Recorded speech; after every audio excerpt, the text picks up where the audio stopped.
ಧನಸ್ಸು ರಾಶಿಯವರಿಗೆ ಗುರುಬಲ ಪ್ರಾರಂಭ ಆಗ್ತಾ ಇದೆ. ಈ ಗುರುಬಲದಿಂದಾಗಿ ನೀವು ಕೈ ಹಾಕಿದ ಕೆಲಸಗಳು ಎಲ್ಲವೂ ಕೂಡ ಸಮರ್ಪಕವಾಗಿ ನೆರವೇರುವಂತಹ ಸಾಧ್ಯತೆ ಹೆಚ್ಚಾಗಿರುವಂಥದ್ದು. ಯಾವ ಯಾವ ಆಯಾಮಗಳಲ್ಲಿ ಈ ಒಂದು ಗುರುವಿನ ಬಲದಿಂದಾಗಿ ನಿಮ್ಮ ಜೀವನದಲ್ಲಿ ಆಗುವಂತಹ ಬದಲಾವಣೆಗಳೇನು, ಗುರುಬಲ ಇದ್ರೂ ಕೂಡ ನೀವು ಈ ಕೆಲಸಗಳನ್ನ ದಯವಿಟ್ಟು ಯಾರು ಕೂಡ ಮಾಡೋದಕ್ಕೆ ಹೋಗಬೇಡಿ. ಹಾಗೆ ಯಾವ ಕೆಲಸವನ್ನ ಮಾಡಿದ್ರೆ ಅದೃಷ್ಟ ನಿಮ್ಮದಾಗುತ್ತೆ, ನಿಮ್ಮ ಜೀವನದಲ್ಲಿ ಅದೃಷ್ಟ ಸಂಖ್ಯೆಗಳು ಯಾವುದನ್ನ ನೀವು ಪಾಲನೆ ಮಾಡಬೇಕು ಎಲ್ಲವನ್ನ ಕೂಡ ಪರಿಪೂರ್ಣವಾಗಿ ತಿಳಿಸ್ಕೊಡ್ತೇನೆ. ಮೊದಲನೇ ಸರಿ ನಮ್ಮ ಚಾನಲ್ಗೆ ಬಂದಿದ್ರೆ ದಯವಿಟ್ಟು ಸಬ್ಸ್ಕ್ರೈಬ್ ಮಾಡ್ಕೊಳ್ಳಿ, ಹಾಗೆ ಬೆಲ್ ಐಕಾನ್ ಕೂಡ ಕ್ಲಿಕ್ ಮಾಡ್ಕೊಳ್ಳಿ ಅಂತ ಹೇಳ್ತಾ, ಧನಸ್ಸು ರಾಶಿ ಅಂದ್ರೇನೆ ನಮಗೆ ನೆನಪಾಗೋದು ಅವಿಶ್ರಾಂತಿ, ದುಡಿಮೆ.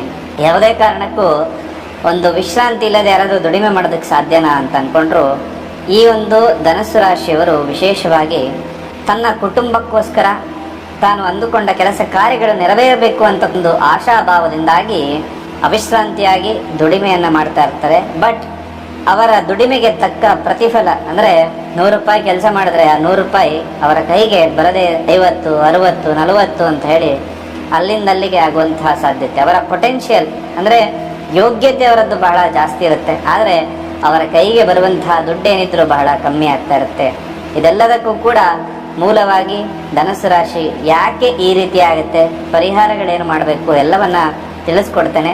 ಮೊದಲನೇದಾಗಿ ಧನಸ್ಸು ರಾಶಿ ಅಂದರೆ ಸ್ವಲ್ಪ ಧಾರ್ಮಿಕ ಪ್ರಜ್ಞೆ ಹೊಂದಿರತಕ್ಕಂತಹ ರಾಶಿ. ಯಾವುದೇ ಧರ್ಮದವರಾಗಿದ್ರೂ ಕೂಡ ಧಾರ್ಮಿಕ ಪ್ರಜ್ಞೆ ಅಂತಕ್ಕಂಥದ್ದು ಹೆಚ್ಚಾಗಿರುತ್ತೆ. ಹಾಗೆ ಶೀಘ್ರವಾಗಿ ಕೆಲಸ ಮಾಡುವಂತಹ ಮನಸ್ಥಿತಿ ಅವರದ್ದಾಗಿರುತ್ತೆ. ದಯಾ ದಾಕ್ಷಿಣ್ಯವನ್ನು ಹೊಂದಿರ್ತಾರೆ. ದಯಾ ದಾಕ್ಷಿಣ್ಯ ಅನ್ನೋದು ತನ್ನ ಪ್ರೀತಿ ಪಾತ್ರರಿಗೋಸ್ಕರ, ತನ್ನನ್ನು ನಂಬಿದವರಿಗೋಸ್ಕರ, ನಂಬಿ ಬಂದವರಿಗೋಸ್ಕರ ಈ ದಯೆ ದಾಕ್ಷಿಣ್ಯ ಅಂತಕ್ಕಂಥದ್ದು ತನ್ನನ್ನು ಯಾರು ನಂಬಿರ್ತಾರೆ ಅವರಿಗೆ ಮಾತ್ರ ಮೀಸಲಾಗಿರುತ್ತೆ. ಅದೇ ಅವರ ಶತ್ರುಗಳಿಗೇನಾದರೂ ದಯೆ ದಾಕ್ಷಿಣ್ಯ ತೋರಿಸು ಅಂದರೆ ಖಂಡಿತವಾಗ್ಲೂ ಕೂಡ ಎಳ್ಳರಷ್ಟು ಕೂಡ ದಯೆಯನ್ನು ತೋರಿಸೋದಿಲ್ಲ. ಅವರ ಮೇಲೆ ಖಂಡಿತವಾಗ್ಲೂ ಕೂಡ ಏನೇ ಇದ್ರೂ ಉಗ್ರವಾದ ನೀತಿಯನ್ನೇ ಧನಸ್ಸು ರಾಶಿಯವರು ಅನುಸರಿಸುವಂಥದ್ದು. ಅವರು ಯಾವುದೇ ಮಟ್ಟಕ್ಕೆ ಹೋದರೂ ಕೂಡ ಇನ್ನೊಂದು ಹಂತಕ್ಕೆ ಮೇಲಕ್ಕೆ ಹೋಗಿ ತನ್ನ ಶತ್ರುವನ್ನು ನಿರ್ಮೂಲಗೊಳಿಸುವಂತಹ ಚೈತನ್ಯ ಯಾರಿಗಾದ್ರೂ ಇತ್ತು ಅಂದರೆ ಖಂಡಿತವಾಗ್ಲೂ ಅದು ಧನಸ್ಸು ರಾಶಿಯವರಿಗೆ ಆಗಿರುತ್ತೆ. ಉತ್ತಮ ಉಪನ್ಯಾಸಕರಾಗಿರ್ತಾರೆ. ಅಂದರೆ ಯಾರಾದರೂ ಒಂದು ವಿಚಾರವನ್ನು ಕೇಳಿದ್ರೆ ಅವರಿಗೆ ಉಪನ್ಯಾಸ, ಅವರಿಗೆ ತಿಳುವಳಿಕೆಯನ್ನು ಹೇಳುವಂಥದ್ದು, ಸರಿದಾರಿಯಲ್ಲಿ ಇದು ಹೀಗಲ್ಲಪ್ಪ ಈ ರೀತಿ ಮಾಡು ಅಂತ ಹೇಳಿ ತಿಳುವಳಿಕೆಯನ್ನು ಹೇಳ್ತಕ್ಕಂಥ ಮನಸ್ಥಿತಿ ಕೂಡ ಹೆಚ್ಚಾಗಿ ಈ ಒಂದು ಧನಸ್ಸು ರಾಶಿಯವರಿಗೆ ಇರುವಂಥದ್ದು. ಆಂತರಿಕ ಪ್ರಜ್ಞೆ, ಏನು ಮಾತಾಡ್ತೇನೆ ನಾನು ಬಳಸುವಂತಹ ಪದಗಳಿಂದಾಗಿ ಇನ್ನೊಬ್ಬ ಏನು ಅರ್ಥ ಮಾಡ್ಕೊಳ್ತಾನೆ ಎಲ್ಲವನ್ನ ಕೂಡ ಡೈರೆಕ್ಟಾಗಿ ಇಂಡೈರೆಕ್ಟಾಗಿ ಹೇಳುವಂತಹ ಚೈತನ್ಯ, ಮಾತುಗಾರಿಕೆಯ ಕಲೆ ಅಂತಕ್ಕಂಥದ್ದು ಧನಸ್ಸು ರಾಶಿಯಲ್ಲಿರುತ್ತೆ. ಈ ಒಂದು ಪ್ರಪಂಚ ಸ್ಫೋಟ ಆಗಿರುವಂಥದ್ದೇ ಧನಸ್ಸು ರಾಶಿಯಲ್ಲಿ, ಅದೇ ಕೇಂದ್ರ. ಹಾಗಾಗಿ ಧನಸ್ಸು ರಾಶಿಯವರು ಬಹಳ ವಿಶೇಷ ವ್ಯಕ್ತಿಗಳಾಗಿರ್ತಾರೆ. ಅವರ ಚಿಹ್ನೆಯಲ್ಲಿ ಬಾಣ ಇರೋದಿಲ್ಲ, ಬಿಲ್ಲಿರುತ್ತೆ. ಹಾಗಾಗಿ ಧನಸ್ಸು ರಾಶಿಯವರು ಯಾವಾಗಲೂ ಸಕ್ಸಸ್ ಆಗೋದಕ್ಕೆ ಅವರ ಹಿಂದೆ ಗುರುವಿನ ಒಂದು ದೃಷ್ಟಿ ಅಂತಕ್ಕಂಥದ್ದು ಇರಬೇಕು. ಈಗ ಗುರುವಿನ ದೃಷ್ಟಿ ಬಂದಿದೆ, ಹಾಗಾಗಿ ಅವರ ಗುರಿಯನ್ನು ತಲುಪೋದಕ್ಕೆ ಬಹಳ ಸುಲಭ ಆಗುತ್ತೆ. ಹಾಗೆ ವಿನಯತೆ ಅನ್ನೋದು ಧನಸ್ಸು ರಾಶಿಯಲ್ಲಿರುತ್ತೆ, ಅದನ್ನು ಕೆಣಕೋದಕ್ಕೆ ಹೋಗಬಾರದಷ್ಟೇ. ಧನಸ್ಸು ರಾಶಿಯವರು ತುಂಬ ಮಿತಭಾಷಿಕರಾಗಿರ್ತಾರೆ, ಎಷ್ಟು ಬೇಕೋ ಅಷ್ಟೇ ಮಾತಾಡುವಂಥವರಾಗಿರ್ತಾರೆ. ಆದರೆ ಧನಸ್ಸು ರಾಶಿಯವರನ್ನು ಯಾರೂ ಕೂಡ ಕೆಣಕೋದಕ್ಕೆ ಹೋಗಬಾರ್ದು. ತುಂಬ ಚೆನ್ನಾಗಿರುವಂತಹ ಗ್ರಹಣ ಶಕ್ತಿ ಇರುತ್ತೆ. ಹಾಗೆ ಧನಸ್ಸು ರಾಶಿಯ ಅಧಿಪತಿ ಗುರು ಆಗಿರೋದ್ರಿಂದ ಗುರು ಇವರಿಗೆ ಖಂಡಿತವಾಗ್ಲೂ ಕೂಡ ಎಲ್ಲ ಒಂದು ವಿಚಾರದಲ್ಲೂ ಕೂಡ ಸಹಾಯವನ್ನು ಕೂಡ ಮಾಡ್ತಾನೆ. ಇವರು ಗುರುವಿನ ಆರಾಧನೆ ಮಾಡೋದು ಕೂಡ ಇವರಿಗೆ ಅದೃಷ್ಟವನ್ನು ಕೊಡುತ್ತೆ. ಹಾಗೆ ಹೊಸ ರೀತಿಯ ಜೀವನವನ್ನು ನಡೆಸಬೇಕು. ಏನು ನಾರ್ಮಲ್ ಲೈಫ್ ಸ್ಟೈಲ್ ಇರಬಾರ್ದಪ್ಪ, ನಾನು ಮಾಡಿದ್ರೆ ನಾನು ಚೆನ್ನಾಗಿರಬೇಕು, ನನ್ನ ನೋಡಿ 4 ಜನ ಫಾಲೋ ಮಾಡಬೇಕು ಅನ್ನೋ ರೀತಿಯಲ್ಲಿ ಧನಸ್ಸು ರಾಶಿಯವರ ವ್ಯಕ್ತಿತ್ವ ಖಂಡಿತವಾಗ್ಲೂ ಕೂಡ ಇರುವಂಥದ್ದಿರುತ್ತೆ. ಕಾರಣ ಇಲ್ಲದೆ ಕೆಲವೊಂದು ಸಾರಿ ಸಿಟ್ಟು ಮಾಡುವಂತಹ ಪ್ರಮೇಯ ಕೂಡ ಧನಸ್ಸು ರಾಶಿಯವರು ಎದುರಿಸ್ಬೋದು. ಕಾರಣನೇ ಬೇಕಾಗಿರೋದಿಲ್ಲ, ಸಣ್ಣ ಪುಟ್ಟ ವಿಚಾರಕ್ಕೂ ಕೂಡ ಸಿಟ್ಟು ಬರುವಂತಹ ಸಾಧ್ಯತೆ ಧನಸ್ಸು ರಾಶಿಯವರು ಇರುತ್ತೆ. ಹಾಗೆ ಅವರ ಶತ್ರುಗಳ ವಿಚಾರದಲ್ಲೂ ಕೂಡ ಹೆಚ್ಚಿನ ಅವರಿಗೆ ಸಿಟ್ಟು ಅಂತಕ್ಕಂಥದ್ದು ಜಾಸ್ತಿನೇ ಬರ್ತಾ ಇರುತ್ತೆ. ಸರಳವಾದ ಜೀವನವನ್ನು ನಡೆಸುವಂತಹ ಒಂದು ವಿಷಯ ಕೂಡ ಧನಸ್ಸು ರಾಶಿಯವರಿಗೆ ಹೆಚ್ಚಾಗಿರುವಂಥದ್ದು. ಸರಳವಾಗಿರುವಂತಹ ಜೀವನ ನಡೆಸಬೇಕು, ಯಾವುದೇ ಐಭೋಗ ಬೇಡ. ಬೆಳಿಬೇಕು, ಚೆನ್ನಾಗಬೇಕು, ಅಭಿವೃದ್ಧಿ ಆಗಬೇಕು ಎಲ್ಲವೂ ಇದೆ, ಆದರೆ ಸರಳವಾಗಿರತಕ್ಕಂತಹ ಜೀವನವನ್ನೇ ನಡೆಸೋಣ ಅನ್ನೋ ಮನಸ್ಥಿತಿ ಕೂಡ ಧನಸ್ಸು ರಾಶಿಯವರಿಗೆ ಹೆಚ್ಚಾಗಿರುವಂಥದ್ದು. ಹಾಗೆ ಈ ಒಂದು ಗುರು ಸಂಚಾರ ಫಲದಿಂದಾಗಿ ಧನುರಾಶಿಯಲ್ಲಿ ಆಗುವಂತಹ ಬದಲಾವಣೆಗಳೇನು ಅಂದರೆ ಇಷ್ಟಾರ್ಥ ಸಿದ್ಧಿ ಆಗುವಂಥದ್ದು.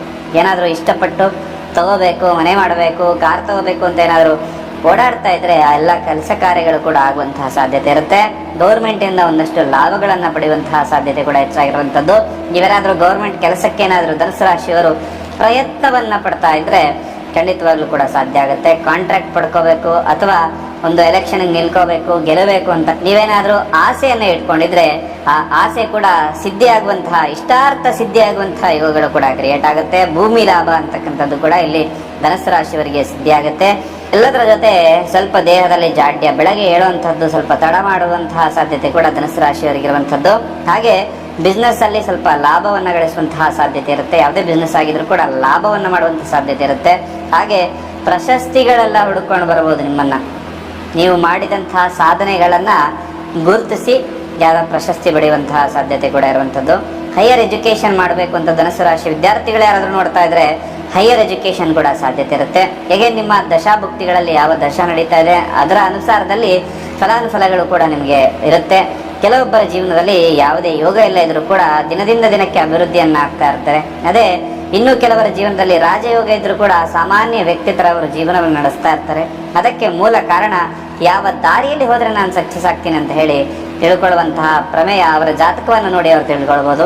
ಜಾತಕ ಇಲ್ಲದವರು ಪ್ರಶ್ನಾಶಾಸ್ತ್ರದ ಮುಖಾಂತರದಲ್ಲೂ ಕೂಡ ನಿಮ್ಮ ಭವಿಷ್ಯ ನಾನು ಈ ಕೆಲಸ ಮಾಡ್ಬೋದಾ ಬೇಡವಾ ಅಂತ ಹೇಳಿ ತಿಳ್ಕೊಂಡು ಆ ಕೆಲಸವನ್ನು ಮಾಡಿದಾಗ 100% ಸಕ್ಸಸ್ ಆಗ್ತೀರಾ. ಇನ್ನು ವಿಶೇಷವಾಗಿರತಕ್ಕಂಥದ್ದು ಪರಿಹಾರಗಳ ಬಗ್ಗೆ ಹೇಳೋದಾದ್ರೆ ನೋಡಿ, ಧನಸ್ಸು ರಾಶಿಯಲ್ಲಿ ಆಗ್ಲೇ ಹೇಳಿದೆ ನಾನು, ಹಿಂದೆ ಗುರು ಇರಬೇಕು ಮುಂದೆ ಗುರಿ ಇರಬೇಕು ಅಂತ ಹೇಳಿ.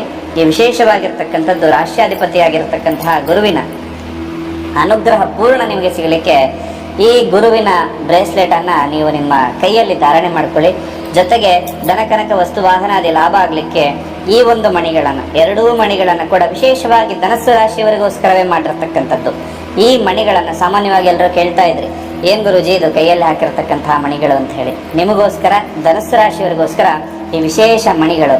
ಇದನ್ನ ಹಾಕೋದ್ರಿಂದ ನಿಮ್ಮ ಕೆಲಸ ಕಾರ್ಯಗಳು ಅಡೆತಡೆಗಳೇನಾದ್ರೂ ಆಗ್ತಾ ಇತ್ತು ಅಂದ್ರೆ ಎಲ್ಲವೂ ಕೂಡ ಕೆಲಸ ಕಾರ್ಯಗಳ ಸಿದ್ಧಿ ಆಗುತ್ತೆ. ಹಾಗೆ ಆರೋಗ್ಯದ ವಿಚಾರದಲ್ಲೂ ಕೂಡ ಸಮಸ್ಯೆಗಳಿತ್ತು ಅಂದ್ರೆ ಅದು ಪರಿಹಾರ ಆಗುತ್ತೆ. ಹಣಕಾಸಿನ ವಿಚಾರಗಳು ಈ ಮಣಿಯನ್ನು ಧರಿಸೋದ್ರಿಂದ ವ್ಯವಹಾರಗಳು ಕೂಡ ನಿಮ್ಮದು ಸಿದ್ಧಿ ಆಗುತ್ತೆ. ಎರಡನ್ನ ಕಾಂಬಿನೇಷನ್ ಮಾಡಿ ಹಾಕೊಳ್ಳಿ. ಖಂಡಿತವಾಗ್ಲೂ ನಿಮ್ಮ ಅಡೆತಡೆಗಳೇನಾದ್ರೂ ನಿಮ್ಮ ಕೆಲಸ ಕಾರ್ಯಗಳಲ್ಲಿ ಆಗ್ತಾ ಇದ್ರೆ ಎಲ್ಲವೂ ಕೂಡ ಪರಿಪೂರ್ಣವಾಗಿ ನಿಮ್ಮ ಕೆಲಸ ಕಾರ್ಯಗಳಾಗುವಂತಹ ನಿಟ್ಟಿನಲ್ಲಿ ಈ ಮಣಿಗಳು ನಿಮಗೆ ಸಿದ್ಧಿ ಮಾಡುತ್ತೆ. ಹಾಗೆ ಧನುಸ್ಸು ರಾಶಿಯವರು ಈ ಮಣಿಗಳನ್ನ ಪ್ರತಿಯೊಬ್ಬರು ಕೂಡ ಇದನ್ನು ಧರಿಸ್ಕೊಳ್ಳೋದ್ರಿಂದ 100% ನಿಮಗೆ ರಿಸಲ್ಟ್ ಸಿಗುತ್ತೆ. ಈ ತರಿಸ್ಕೊಳಕ್ ಆಗದೆ ಇರುವಂತಹವರು ಮೇ 14ನೇ ತಾರೀಕಿನ ದಿನ ನಿಮ್ಮ ಗುರುಗಳು ಯಾರಾದ್ರೂ ಇತ್ತು ಅಂದ್ರೆ ಅಥವಾ ಗುರುವಿನ ದೇವಸ್ಥಾನ ನಿಮ್ಮ ಅಕ್ಕಪಕ್ಕದಲ್ಲಿ ಯಾವ್ದಾರು ಇತ್ತು ಅಂದ್ರೆ ಹಳದಿ ವಸ್ತ್ರವನ್ನ ನೀವು ಅವರಿಗೆ ದಾನದ ರೂಪದಲ್ಲಿ ಕೊಟ್ಟಾಗ ನಿಮ್ಮ ಕೆಲಸ ಕಾರ್ಯಗಳ ಸಿದ್ಧಿ ಆಗ್ಲಿಕ್ಕೆ, ಜೊತೆಗೆ ನಿಮ್ಮ ಕೆಲಸ ಕಾರ್ಯಗಳಾಗ್ಲಿಕ್ಕೆ ಈ ಬಟ್ಟೆಯನ್ನ ದಾನವಾಗಿ ನೀಡಿ. ಖಂಡಿತವಾಗ್ಲೂ ಕೂಡ ನಿಮ್ಮ ಕೆಲಸ ಕಾರ್ಯಗಳು ಎಲ್ಲವೂ ಕೂಡ ನಿಮ್ಮ ಮನೋ ಇಷ್ಟ ಏನೇನಿದೆ ಎಲ್ಲವೂ ಕೂಡ ಸಿದ್ಧಿ ಆಗ್ಲಿ ಅಂತ ಹೇಳಿ ಆ ಭಗವಂತನಲ್ಲಿ ಪ್ರಾರ್ಥನೆ ಮಾಡ್ತಾ ಸರ್ವೇ ಜನ ಸುಖಿನೋ ಭವಂತು.